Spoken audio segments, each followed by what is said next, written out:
एक सिपाही ने अपने आप को जब सुसाइड किया था तो उसके दौरान उन्होंने ये कहा था कि तुम अपना देख लेना, मैं जा रहा हूँ। ये कांस्टेबल के अपने मंगेतर को कहे गए आखिरी शब्द थे कि अपना तुम देख लेना, मैं जा रहा हूँ। और इतना कहने के बाद में सिपाही ने अपने आप को अपनी सर्विस राइफल से गोली मार ली। ये पूरी घटना मुरादाबाद की है और जिसमें कि जो कपिल नामक हैं ये मेरठ से संबंध रखते हैं। जो अब मैं इस स्टोरी को आगे बढ़ाता हूँ। मुरादाबाद में पुलिस चौकी में जो तैनात कांस्टेबल थे उन्होंने अपनी मंगेतर के सामने ही अपने आप को अपनी इंसास राइफल से जो है वो गोली मार ली थी। उनका इलाज के दौरान सिपाही ने जो है बुधवार को, जो तड़के बुधवार है, उन्होंने जो है वो दम तोड़ दिया।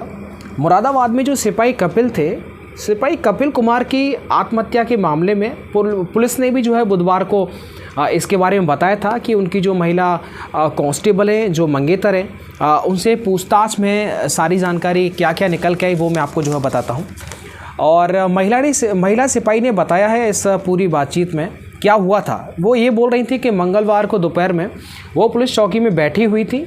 इसी दौरान कपिल जो है वो वहाँ से वो जो है पुलिस चौकी के अंदर आता है। उनके हाथ में उनकी राइफ़ल थी और उन्होंने कोई बात नहीं की थी उनसे, सिर्फ इतना ही कहा था कि तुम अपना देख लेना, मैं जा रहा हूँ। ये सच में ये कहानी बड़ा ही अपने आप को हिलोड़ देने वाली कहानी है। वह महिला जब तक समझ पाती इससे पहले ही कपिल ने अपनी दाहिनी कनपट्टी पर राइफ़ल सटा कर के गोली मार ली।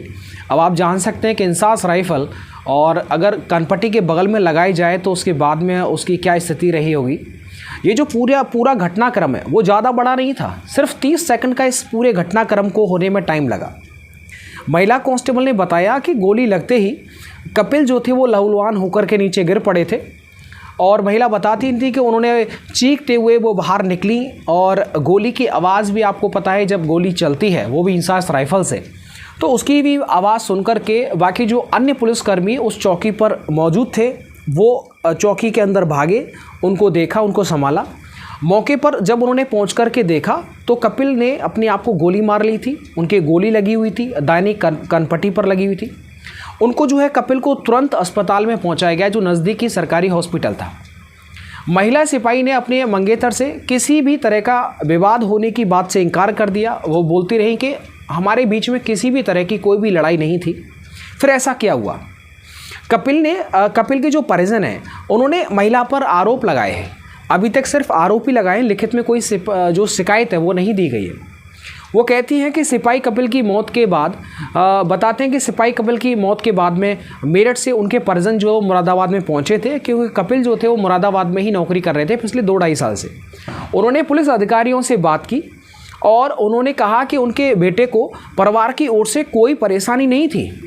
कपिल के पिता और उनके भाई ने पुलिस अफसरों को पूरी बात, घटनाक्रम बताया कि किस तरीके से कपिल जो अपने परिवार में रहते थे। कपिल ने महिला कांस्टेबल की वजह से जान दी है, ऐसा उसके परिजन जो है वो बता रहे हैं। एसपी सिटी जो कुमार रणविजय सिंह सर थे, उन्होंने बताया इस पूरे घटनाक्रम पर ब्रीफ जानकारी दिया कि परिवार के लोग जो है महिला कांस्टेबल पर आरोप तो लगा रहे हैं, लेकिन अभी तक उन्होंने कोई भी लिखित में कोई भी जो है वो शिकायत नहीं दी है। ये जो है वहाँ के जो एसपी साहब हैं उनके द्वारा जो है ये बात जो है वो सामने आई है। अब आगे क्या हुआ था पूरी चीज़ें हम बताते हैं। जब पोस्टमार्टम हुआ कपिल का तो ये बात सामने आई कि जो गोली थी वो सिर को चीरते हुए निकल गई, मतलब एक साइड से घुसी और दूसरी साइड निकल गई। ये कहानी बड़ी ही मार्मिक है। एक सिपाही इतनी मेहनत से नौकरी लगता है, उसके बाद ये स्थिति, और इस वजह से जो है वो सिपाही कपिल की जो है वो जान नहीं बच सकी। मुरादाबाद के इसी थाने में सहारनपुर की जो रहने वाली थी 2021 बैच की जो महिला कांस्टेबल थी वो भी तैनात थी उसी थाने के अंदर।